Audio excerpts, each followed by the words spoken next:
A agricultura convencional de alimentos se baseia numa produção quantitativamente superior à demanda por comida, e ainda assim existe fome e desnutrição, que se agravaram muito nos últimos anos, devido à destruição de diversas políticas alimentares que foram construídas com muita participação e controle social. A pandemia do novo coronavírus, infelizmente, foi um fator que escancarou o cenário que há muito tempo já está posto em diversos cantos do Brasil, inclusive nas grandes cidades.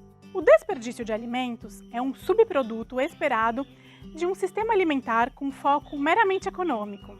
Estimativas da FAO sobre desperdício indicam que se perca entre 15% a 30% do que é produzido ao longo da cadeia de produção, distribuição, armazenamento e consumo.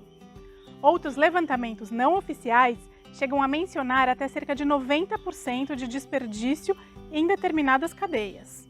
Então, este assunto tem uma grande importância quando debatemos a alimentação, pois diz respeito aos enormes custos ambientais, sociais e econômicos que não são contabilizados e que podem ser superados ao buscarmos entender o funcionamento desse sistema.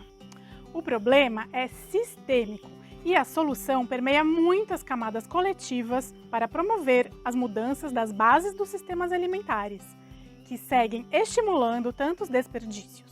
Mas é possível também pensar em algumas medidas nos hábitos alimentares de cada um. O que comemos e o que deixamos de comer dos alimentos que temos em casa? Você busca aproveitar integralmente os alimentos?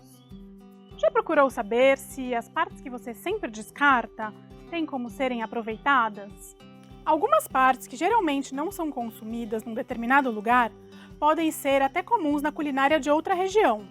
Se pegarmos a mandioca, por exemplo, temos a maniçoba, feita das folhas, parte que geralmente é descartada nas regiões que não têm tradição de consumir este prato.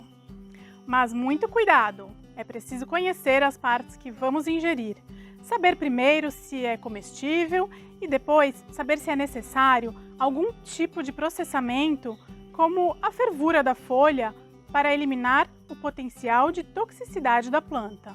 O consumo integral de alimentos é, então, uma boa medida para se ter quando vamos preparar algo na cozinha.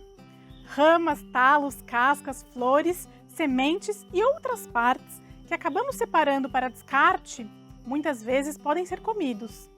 E quando percebemos as possibilidades que essas partes que não são convencionais de serem usadas, notamos também uma grande gama de outras plantas que deixamos de consumir, seja pelo desconhecimento do potencial alimentício dessas plantas ou por não termos o hábito de consumi-las, com os mais diversos motivos, que vão desde ser uma planta que não ocorre no local, ou por terem sido marginalizadas e consideradas alimentos que remetem à escassez e pobreza, até a perda cultural sobre o determinado preparo.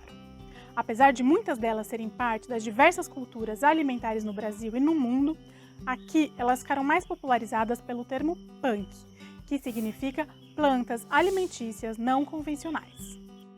Então, você lembra de algum alimento de sua infância que deixou de consumir? E por que não consome mais? Você conheceu alguma planta alimentícia nos últimos anos que não tinha o hábito de comer? E você que planta? Cultiva alguma planta que é menos conhecida do público? Como é a reação das pessoas quando você apresenta essa planta para elas? Apesar de podermos fazer muita coisa individualmente, a solução para o desperdício passa por mudanças estruturais e coletivas, não podendo ser superada apenas pelos esforços individuais. As políticas públicas são uma das ferramentas mais importantes para promover essa mudança. Você que planta, consegue oferecer esses cultivos para as políticas públicas como PAA e PENAI do seu município?